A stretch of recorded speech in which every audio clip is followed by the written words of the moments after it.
Welcome to tonight's virtual prom with Leah Johnson, author of You Should See Me in a Crowd. I'm Jessica from Greenlight Bookstore, and that slideshow was a little sampling of the fun that we're going to have tonight. Thanks so much to everyone who posted with the hashtag Own Your Crown, and we'll see a little bit more of that a little bit later on. So we host a lot of events at Greenlight, but this one is really special because Leah's book is amazing, and she's going to be here talking with Bezi, Yohannes. So you are in for a really good time. Before we start, I would just want to say a huge thanks to everyone for making this happen, to Leah, to Bezi, to the folks at Scholastic, and to all of you guys for showing up. Greenlight bookstores are currently closed, but our community is still here, and it feels more important than ever to make spaces for events and books and voices like this. So I'm gonna get like weepy about it, but I'm really grateful that we could make this happen. So just a couple of housekeeping things. If you're here in the webinar right now, you can see and hear the speakers, but they can't see and hear you. They can see your name, so they know you're here. And if you want to comment, you can post in the chat. You can post love and encouragement and any thoughts that you have. If you want to ask a question specifically for Leah to answer later on, you can use the Q&A. So just hit that Q&A button and put your questions in there, and we're going to be getting to those later in the evening. We are recording tonight's event, so you can look for audio and video versions on our website and social media channels later on. So we're gonna have a reading and a conversation, and we're gonna answer some of your questions. And then at the end of the night, because it's prom, we are gonna have a dance party. So you'll have to bear with us because we haven't really done this before. But the idea is if you want to show us your cool prom attire and join in the dance party with Leah and Bezi, you can hit that little raise hand button. And we're gonna bring your audio and your video on the screen, and we'll be able to see everybody at once for like the last few minutes of the event. So think about whether you wanna do that, and then we'll let you know when it's time to raise your hand, and we'll get everybody on screen right at the end. So maybe the most important part, tonight's featured book, You Should See Me in a Crown, is available for sale from greenlightbookstore.com. Our stores are closed, but we're working with our supplier warehouse for fast direct-to-home shipping.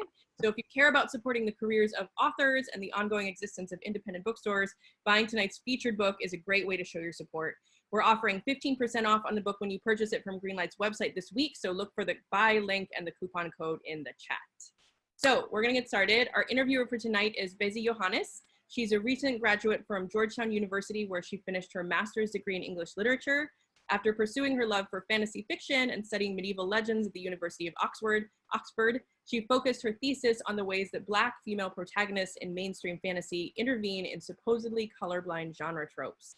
She currently interns for the Laura Dale Literary Agency, and you may know her as Being a Bookworm on Instagram. She's going to be speaking tonight with our featured author, Leah Johnson. She is a writer, editor, and eternal Midwesterner, currently moonlighting as a New Yorker. She's a graduate of Indiana University and Sarah Lawrence College, where she received her MFA in fiction writing and currently teaches in their undergraduate writing program. When she's not writing, you can usually find her on Twitter ranting about pop culture and politics.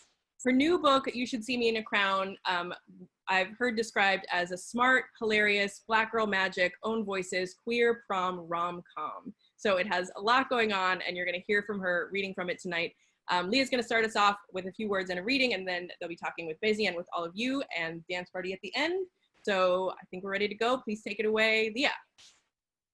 Thank you so much, Jessica. Hey everybody, welcome to my kitchen prom. We're having a little prom in my home in Indiana.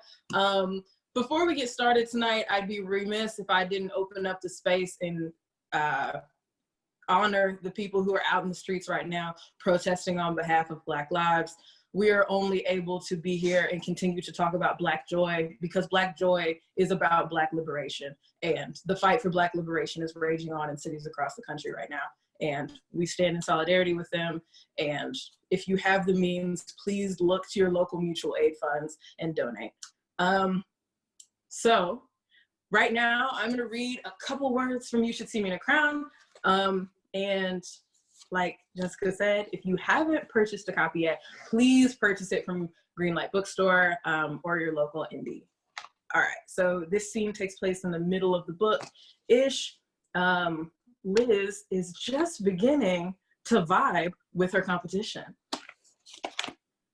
Do you actually like running for prom queen? She says, and I have to admit I'm a little surprised. I wasn't expecting that. I thought this experience was going to be one thing, one big, very cool thing, and it's actually just ridiculously stressful.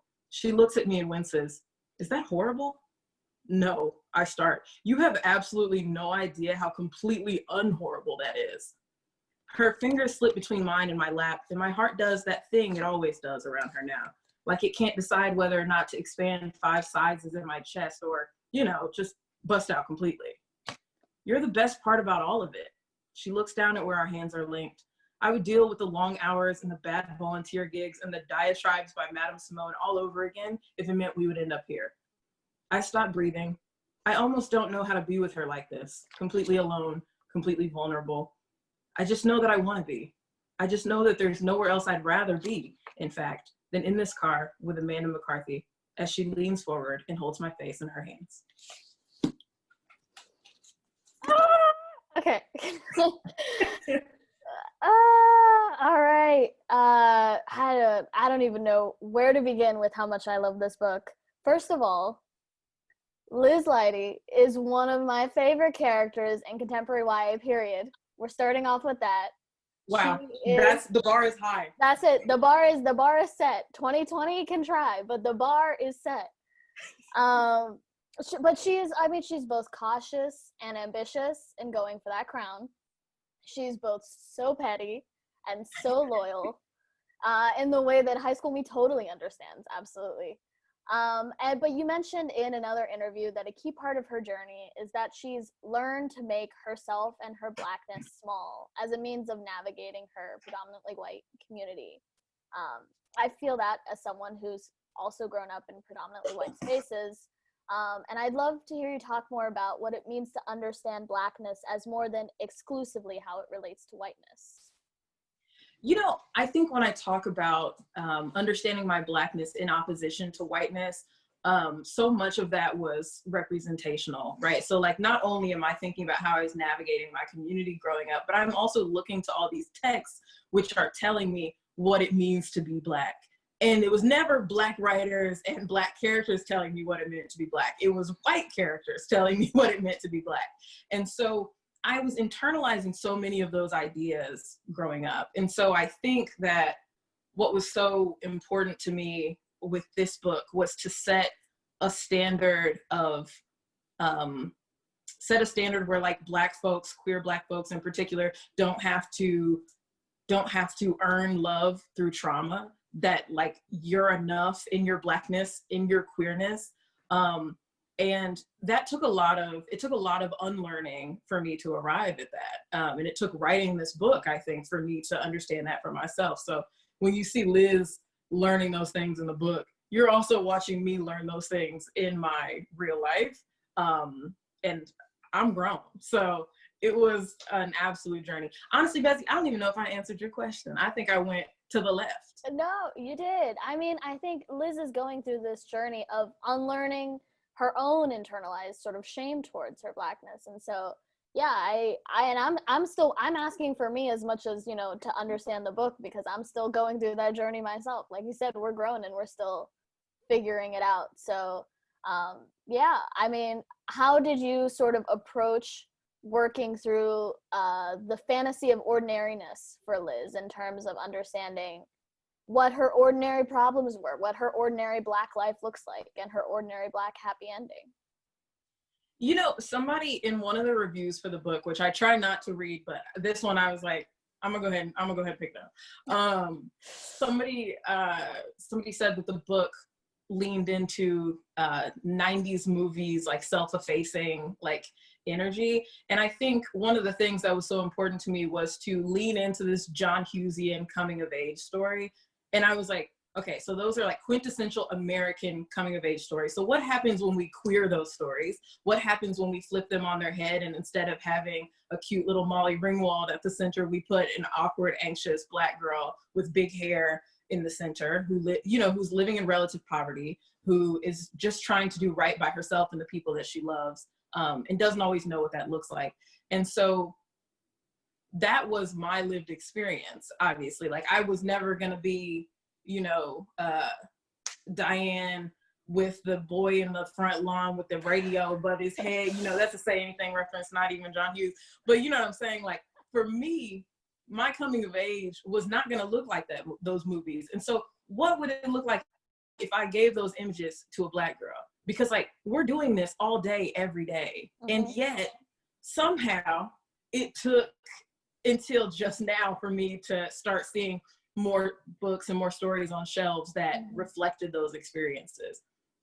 Lee and Lowe just tweeted out yesterday, maybe, the numbers in publishing, where it's like 4% of authors right now across all the industry are Black. And the numbers of people in editorial houses are even smaller than that. The number of Black agents is even smaller than that. And so knowing those numbers, it was so important to me to, if I had an opportunity to elevate the story, blow it up in all these ways, and just put on the page a girl that I knew in real life, then I was gonna do it. I'm gonna keep doing it until Scholastic is like, okay, girl, that's enough. Get on out of here. But until then. Yes. Okay, so I want to talk about all the supporting characters. I mean, Mac's amazing. Jordan's amazing. Everybody's amazing. Her brother's amazing. But I do want to specifically talk about Jordan, because like you said, you're playing with all of these high school stereotypes. And Jordan is kind of the jock, you know, he's kind of the aloof, sort of popular guy.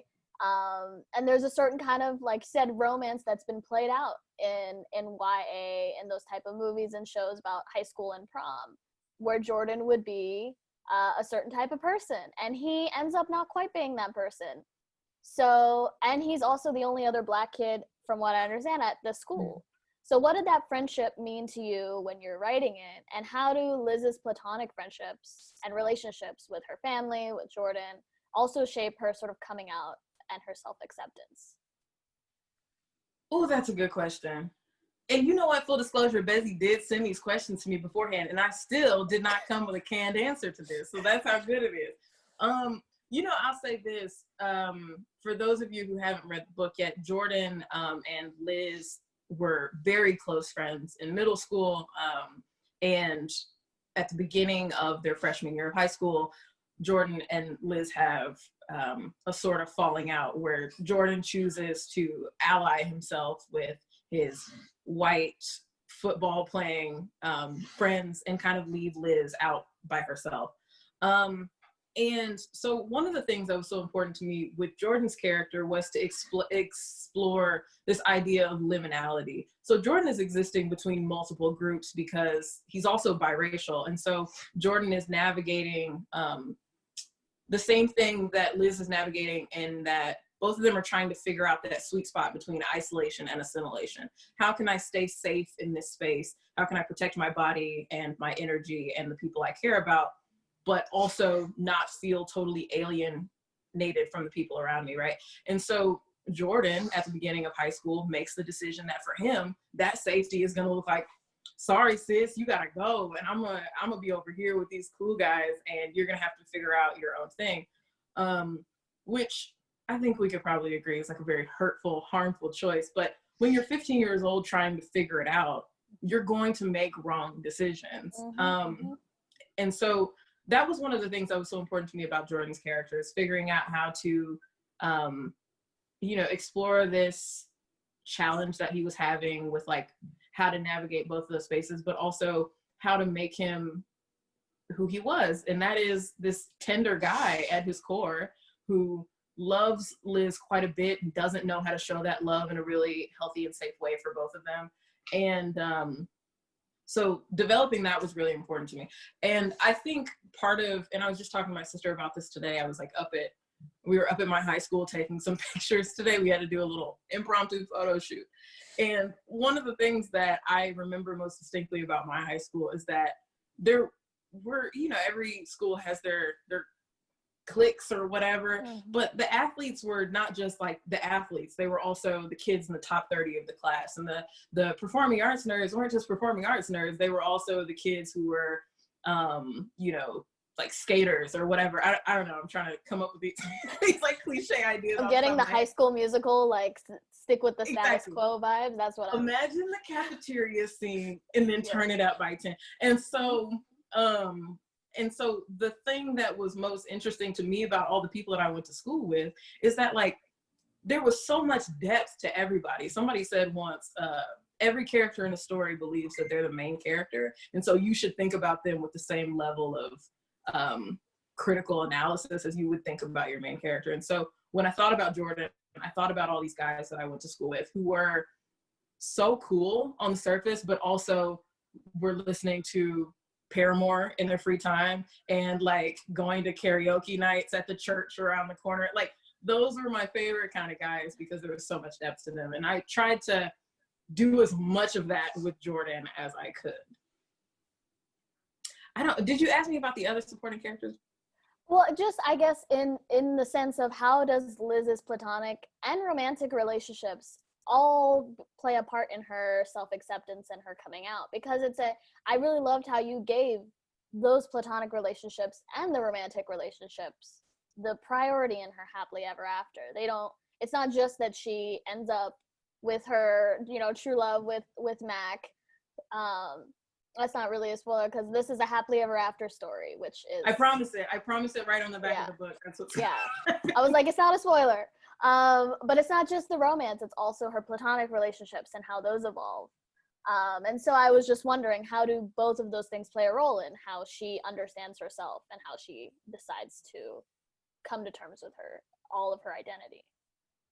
Yeah. So one of the things that I've been thinking about a lot lately is learning what it means to have your love reflected back to you. One of my dearest friends, Cody, said once, what are we if not a little in love with all of our friends? And so I think that same type of like web of affection is all tied up. Like I learned to love from my best friends growing up. And I learned what it means to have a healthy relationship from, my group chat. I learned what it means to communicate healthily with people I care about through the friends that I've made on Twitter, right? And so those relationships are just as important, I think, to who you become as, the person that you may have your happily ever after with. And also, I kind of want to subvert the idea that the happily ever after has to involve somebody romantically, right? Because it doesn't. Liz's happily ever after in the book, whether or not she ended up with Mac, she had a family that cared about her. Mm-hmm. She had a best friend who, albeit flawed, would, lay down on the tracks for her if things came to, they came down to that. And so I wanted to take a character like Liz, who's really outward facing. All of her goals are really outward. It's like, okay, I want to go to college and become a doctor so I can cure sickle cell, so I can do that for my little brother. And I want to run for prom queen so I can get the scholarship, so I can take that pressure off of my grandparents who can't afford to send me to school. And so I wanted in her relationships people who put her before they put themselves, because she's so used to putting herself before them. Because it was that kind of care had to be reflected back in a character like Liz, who is so concerned with how everybody else is moving. So that's what I was thinking about when I was working on Mac, especially, but also her best friends. Yeah, that's beautiful. I mean, I absolutely firm believer in team happily ever after doesn't have to involve a romantic significant other. And so yeah, that part of the book is so beautiful to me, and I'm so happy that is the team that you were also on. We have to talk about this cover, which is gorgeous. Oh my goodness. Before I knew anything about this book, I was like, listen, this is the book that I'm gonna lay down my life for. Right from here, from this cover, a black girl grinning ear to ear with her afro, her hair is living, her crown is glowing, she is glowing. So if you would talk a little bit about the process to get to this cover and what your vision was, if you had a vision for this cover, I'd love to hear some of that story. Yeah, so first of all, shout out to Stephanie Yang, the genius designer behind this cover. I honestly, when you talk about my vision, put my vision to the side because it pales in comparison to what Stephanie actually cooked up. I couldn't have done this. So like most authors would probably tell you that they don't get like final say over their covers, and like a lot of authors don't get a lot of involvement in the cover process at all. But I'm really, really fortunate that I have an editor who gets the vision. Maya gets it, you know what I mean? And that is so crucial. It's like, not just narratively does she understand what the work is trying to do, but like when it came down to the cover and I was like, okay, so what's really important to me, the standards that I want to set is I don't want the Netflix light-skinned best friend on the cover of the book. I want big hair. I want a smile with, you know, I want it to be broad and unapologetic. And it's really important to me that she's not super light-skinned, like put a brown-skinned girl on the cover. Because there's such a range of Black women and Black womanhood, and it's so crucial that we illustrate all those things. And the last thing I wanted to do in this book was to have a character on the inside who's described one way, and then on the cover be like, oh, but the only type of Black girl face that we can sell is this type of face, right? So that was at the heart of what I wanted for the design.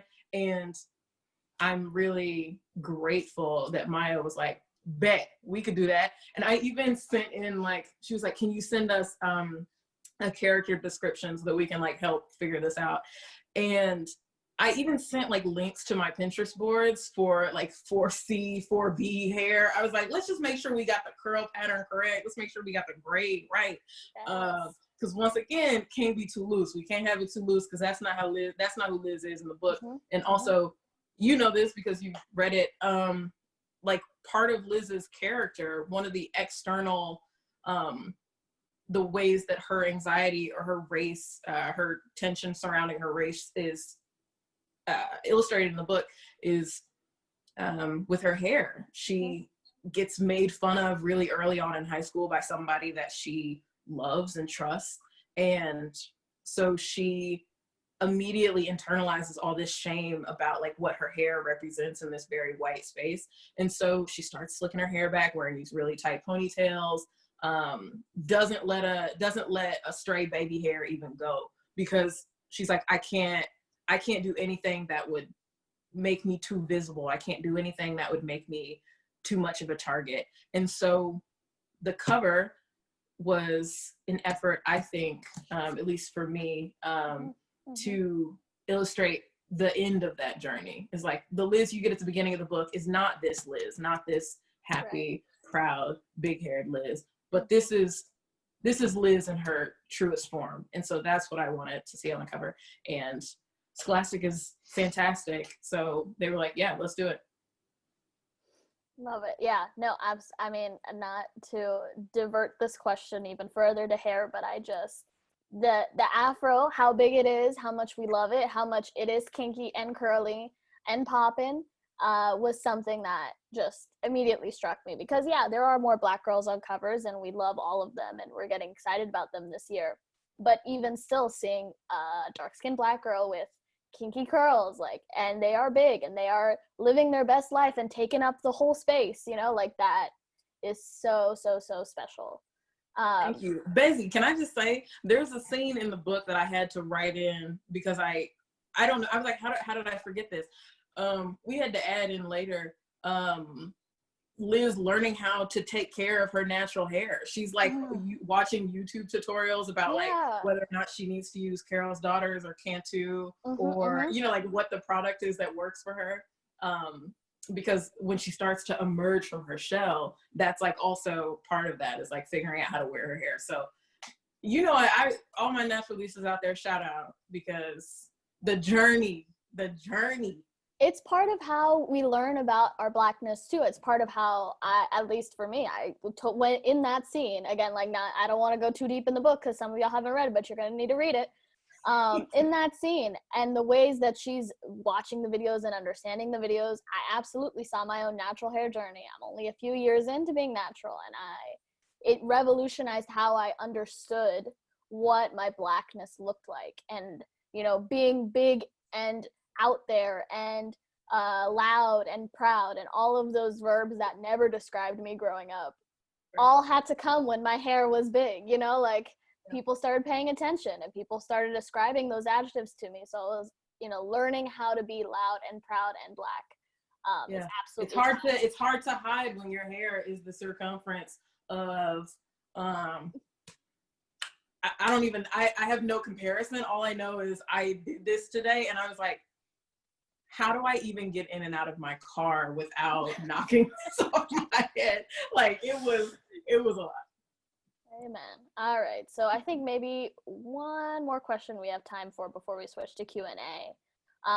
But I was just going to say my own prom was pretty uneventful, but I know from all the stuff that, especially in the 90s, early 2000s growing up, there was so much emphasis in media about prom being sort of the defining event of high school, that everything's building up to that, like 3-hour dark dance party, you know? Right, that sinfully sweaty dance floor. Yes, ma'am. Exactly. Defines everything. Yeah. So how were you looking at any specific white/heteronormative representations of prom, and how did they shape what you wanted Liz's prom to look like and Liz's, you know, big prom moment to look like? Yeah, so John Hughes, of course. Right. And so, like, you know, the most quintessential American representation of like the all-American white girl is the prom queen. She's blonde, she's pretty, she's oftentimes waif-like and charismatic and has a very bouncy ponytail in my imagination of this prom queen.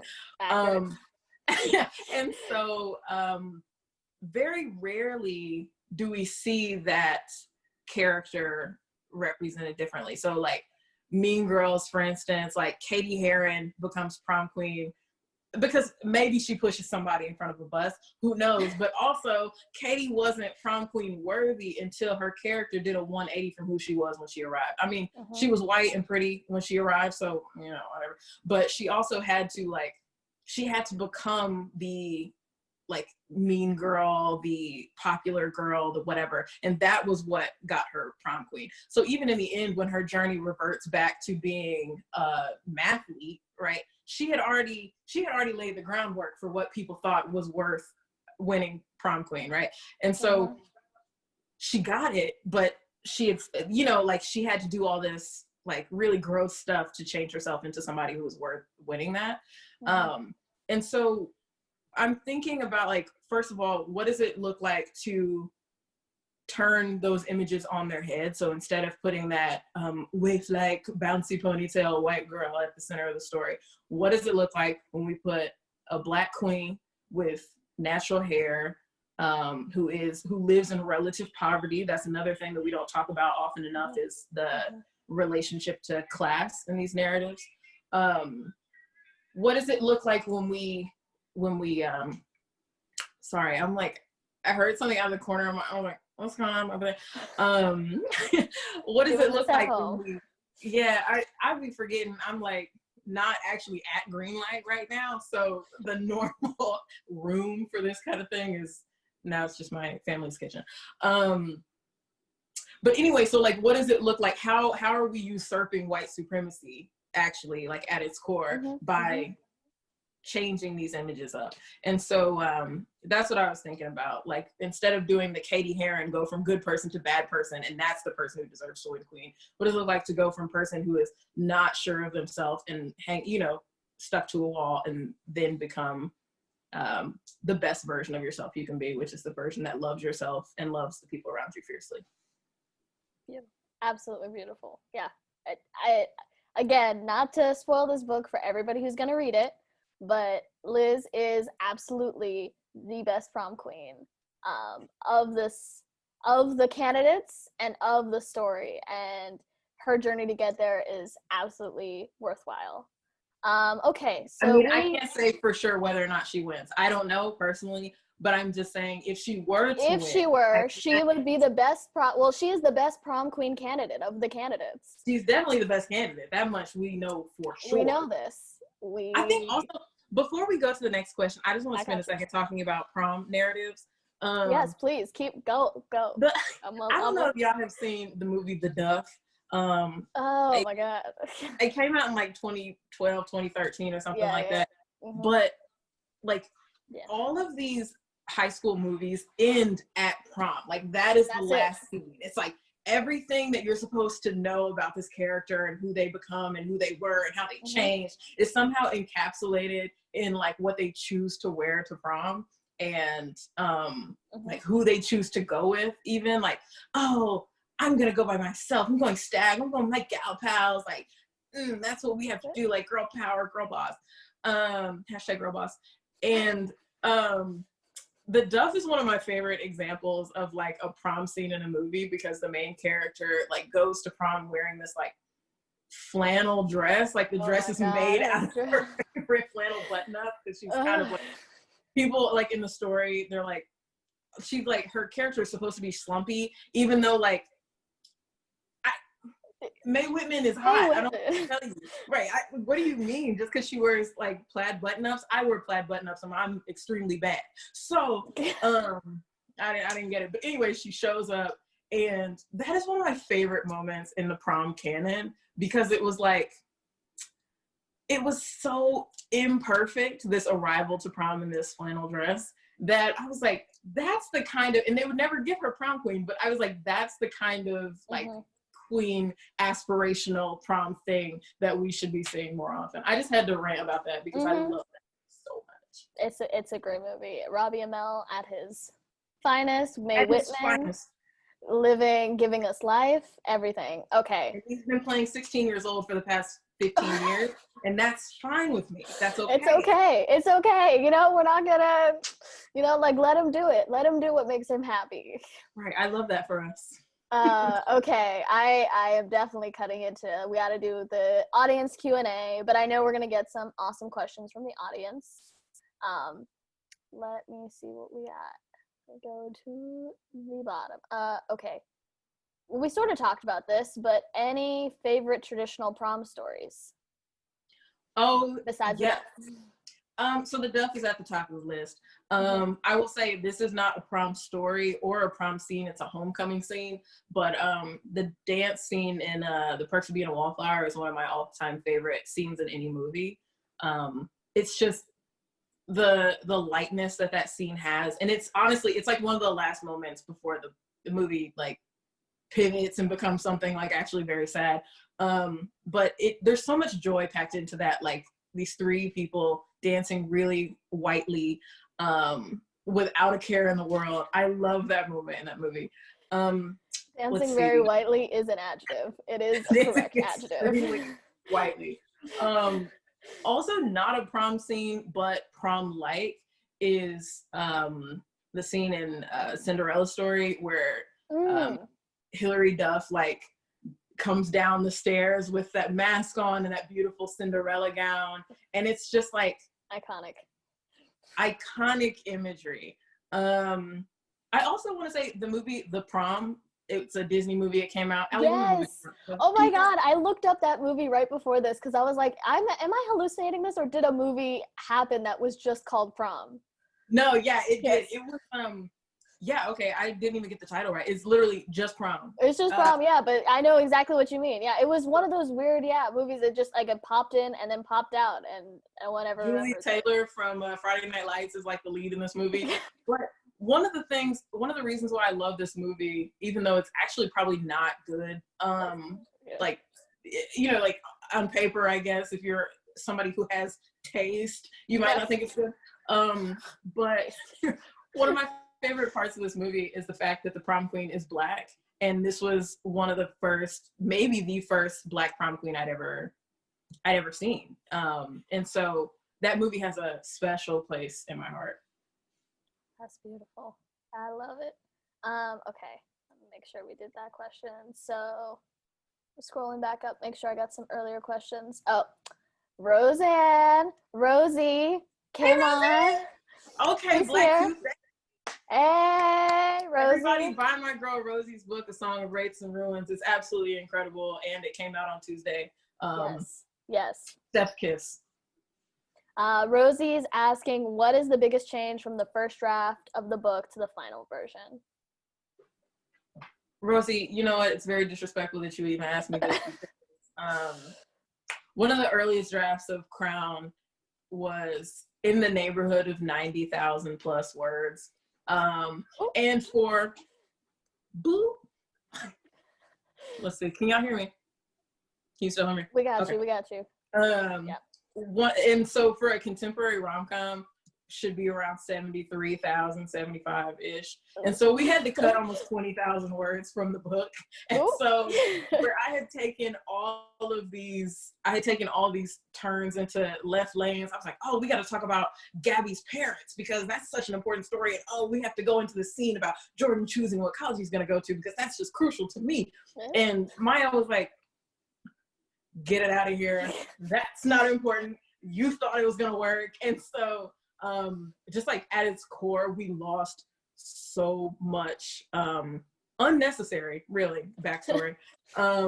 And so that was that. Also, one of the changes is that in early drafts of the book, when we were first still thinking about like what it would become, the character that is Jordan was supposed to also be queer, but we just didn't know that until the end. There was like one of these, I don't know, enlightening moments.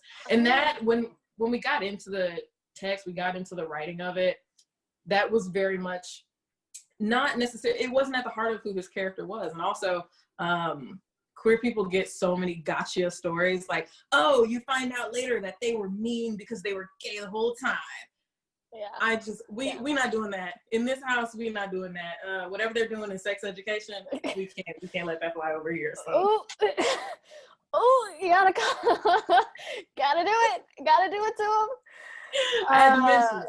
Oh my God. All right. So that question. Let me make sure I'm getting this order right. Okay. Nikki is asking, what types of themes emerged from your writing process that you noticed? What was the most difficult or frustrating part? So those are two different, yeah. So what types of themes, and then what was the most difficult, frustrating part of the writing process?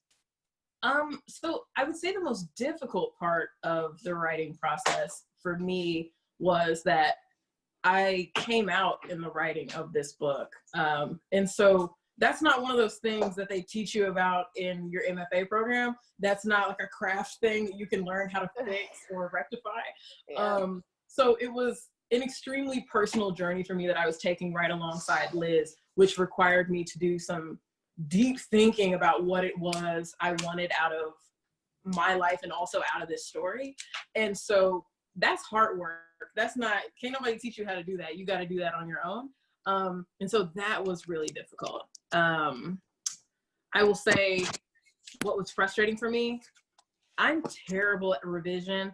All y'all out there who are like, yes, I got note cards on the wall and we're moving the scenes around and we're in Scrivener killing it. Can't relate. Never felt that emotion.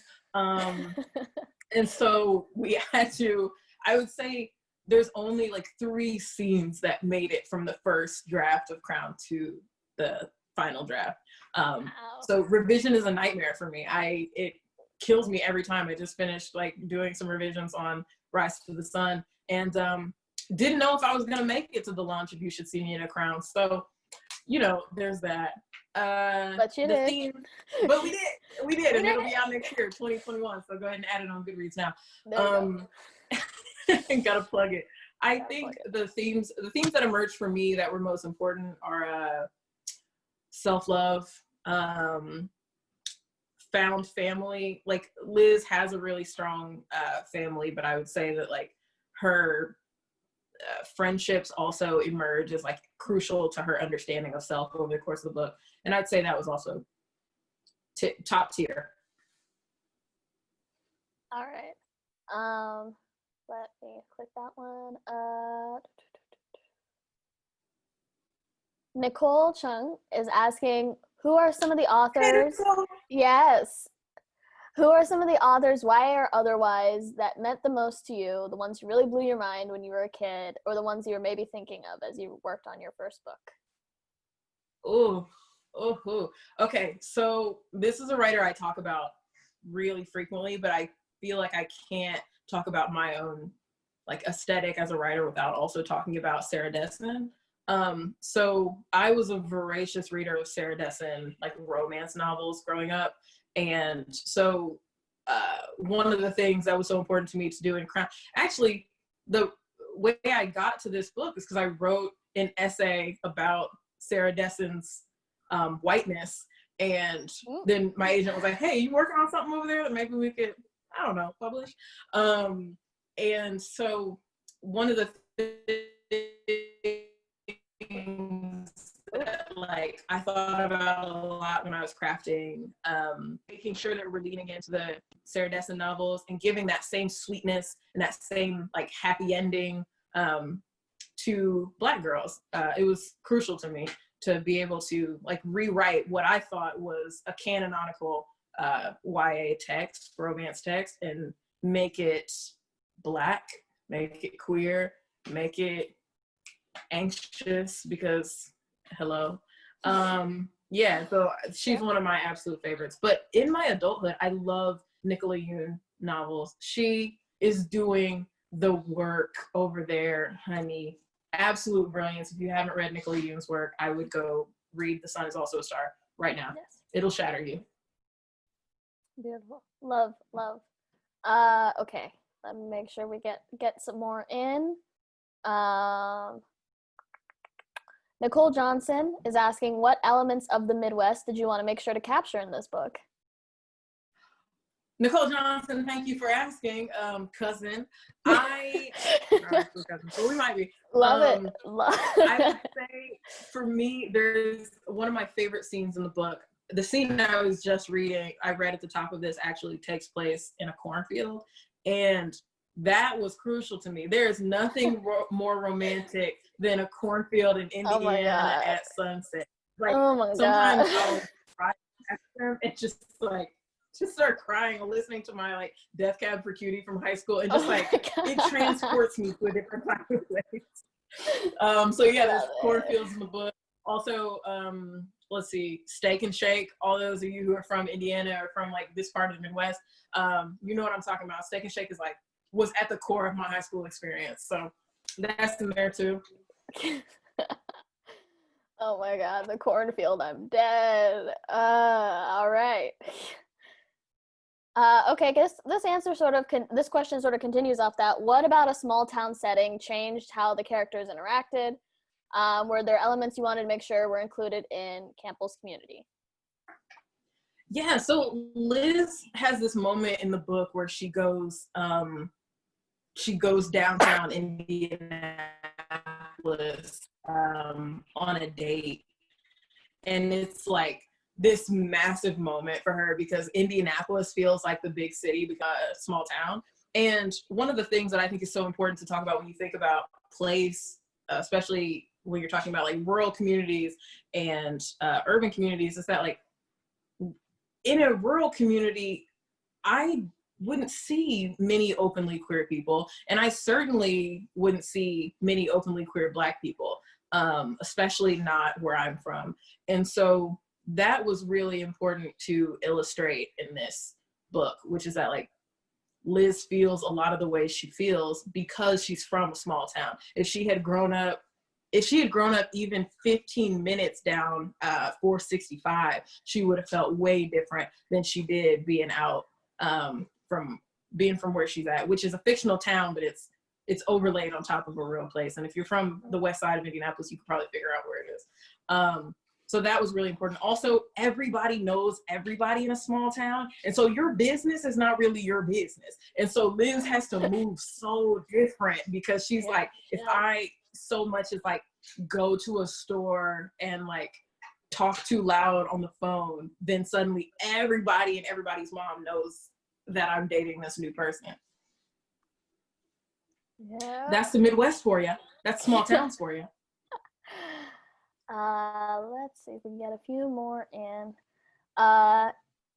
Evelyn Harper asks, music plays such a big part in Liz's story, especially in her love story. What was the inspiration behind that? So when I think about music, that's such a good question. It's one of my favorite questions to answer. When I think about music, I think about the type of liberation that it provided me when I was a teenager, the type of connectedness that it gave me. So I talk a lot about being in show choir when I was in high school, and the family that gave me, the communal joy that provided me has stuck with me my entire life. And so when I think about concerts, when I think about putting my headphones in, when I was an angsty 15-year-old, I think about what it felt like to be seen. Even though I was listening to these like emo white boys, so like really how much were they seeing me? But something about that feel that. about that matched my energy. Right.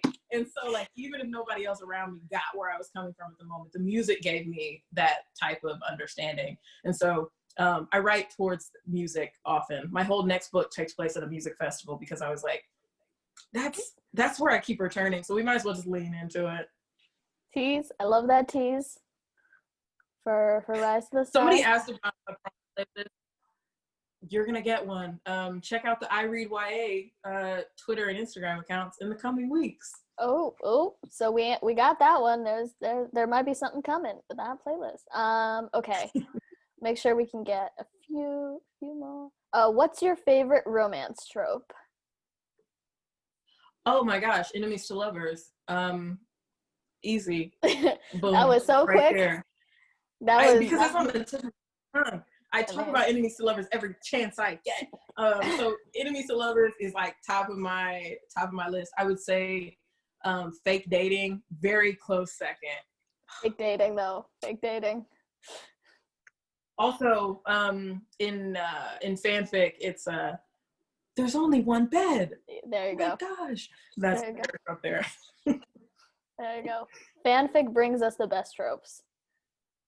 It truly does. It truly does. Shout out to everybody whose AO3 tab is the most visited tab on their phone. Oh, I write for you. You do. Honestly, this book is a fanfic, is a love letter in all of the best ways. Let me make sure we get. Thank you. I think like that's one of my favorite things to talk about is how much fanfic taught me about what it means to write stories that are emotionally satisfying. But we can talk about that at another time. We do. There's so many good questions. It's so hard for me to, because y'all keep sending these great questions. How do I pick? Okay, Zakia is asking, hey Zakia, in this book, yes, Jordan and Liz do the kid and play. Have you both seen House Party, and are y'all able to do the dance? Girl! Of course. Yeah, you know, like, I think, you know, one of the things that Liz says in the book is like, there are these go-to Black movies that everybody, like every Black person I know has watched. And like, I feel like House Party is on the list, you know, like Love and Basketball is on the list. I couldn't tell you how many times I've watched Love and Basketball over the course of my life. Like truly iconic. What else? Like, you know, like Friday, all that, like there's just these movies that like we all know. And so I was like, let me go ahead and pay homage to those in this. Love it. Yes. And as for the dance, we are doing a little dance thing at the end, so maybe that'll make an appearance, maybe not. Maybe I'll embarrass myself that way. I don't know. We're not making any promises. Depends on how we feel. Let's see. Rachel is asking if there was a movie adaptation of Crown and there was a montage sequence, getting dressed for prom or hanging posters or something of the sort, what song would you want in the background?